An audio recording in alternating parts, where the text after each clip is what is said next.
bamwita Yowe Bogare, umusore ukiri muto w'umukontenti kiriyeta umeze neza.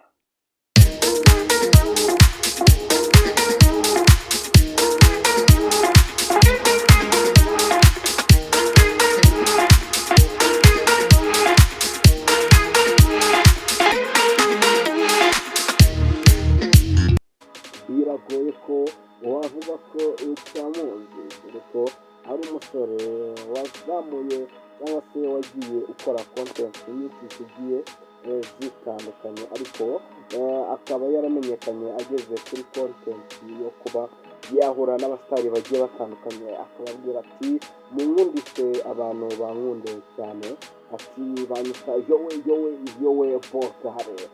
Nuko rero aba afite vibe, aba afite morali na gahunda mu byo akora n'umutima mu kazi.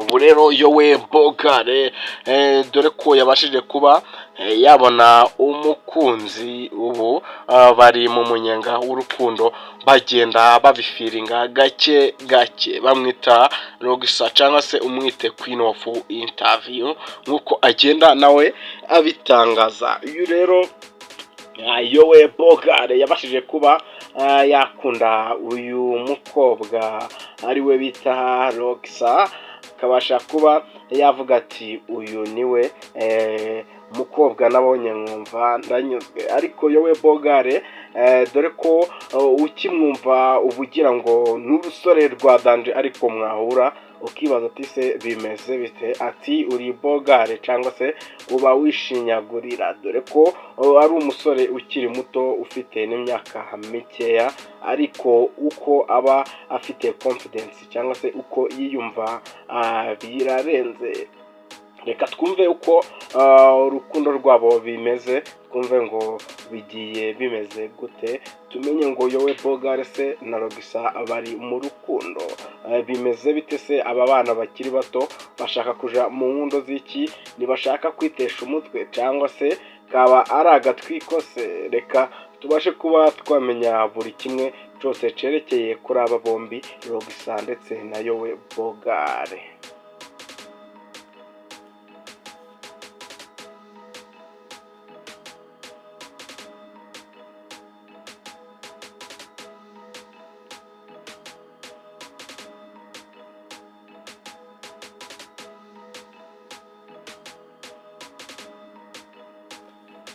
Rero ubona ko aba bana bakiri batoya baba kontenti kiriyeta bari kuzamuka neza, ubona ko bafite ejo heza cyangwa se ejo iterambere ryiza, bagenda babera urugero urubyiruko muri rusange, bagenda babera urugero abantu dukoresha imbuga nkoranyambaga zigiye zitandukanye, ubona ko bameze neza. Yowe Bogare rero yavuze ko byabashije kuba byamugora kugira ngo abashe kuba yagera aho ageze, ati ndi umuntu wakoze ibishoboka byose kugira ngo maranire gutsinda, ati nasoje amashuri mfite imyaka 19, ati ndavuga ati se niki nshobora kuba nakora kikabasha kuba acaneza imbere cyangwa se nkabasha kuba namenyekana. Ati nibwo rero navuze ati kamfunguze aga TikTok ndebe ko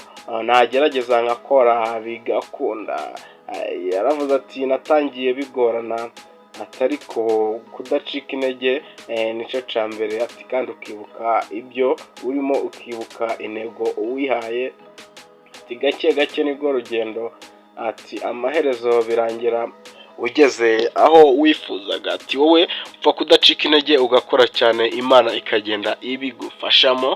Rero uyu rero Yowe Bogare ubona ko nawe ibintu bimeze neza, we n'umukunzi we Rogisa nk'uko agenda abitangaza, ati Rogisa ndamukunda cyane sana, dore ko yashizeho agapara.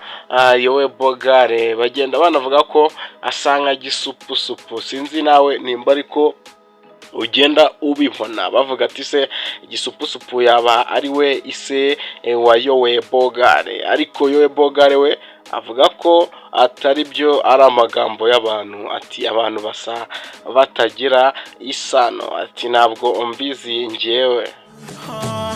abona batirije mu mazi menshi.